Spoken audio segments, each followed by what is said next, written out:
گفتن که یک پسری عاشق یه دختری شد، رفت به پدرش گفت که برو واسه من خواستگاری. پدرش رفت خواستگاری، دختره رو تا دید یک دل نه صد دل خودش عاشق دخترش شد. به پسرش گفت که نه نمیشه، این در شأن تو نیست، در شأن یک نفر مثل منه.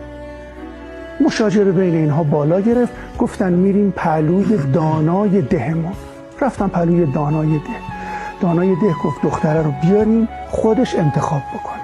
تا دختر اومد، دانای ده هم یک دل نه صد دل عاشق این دختر شد. گفتم میریم سراغ وزیر. رفتن سراغ وزیر. وزیرم تا دختر رو دید یک دل نه صد دل عاشق شد. مشاجره بالا گرفت، رفتن پیش سلطان. سلطان گفت که نه اصلا مال شما نیست، این در شأن منه. دختر اومد تو وسط گفت اصلا اینجوری قرار نیست، من میدوام، شما بدوین دنبال من، هر کدومتون که به من رسیدین من با اون ازدواج میکنم.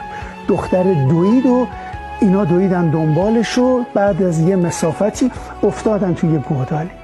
دختر اومد بالا سرشون گفت اسم من دنیاه، همتون دارین میدوین دنبال من، حق و ناحق میکنین، وجدان رو زیر پا میذارین، خانواده رو زیر پا میذارین که به من برسین و دست هیچ کدومتونم به من نمیرسه و جای همتون توی این قبره.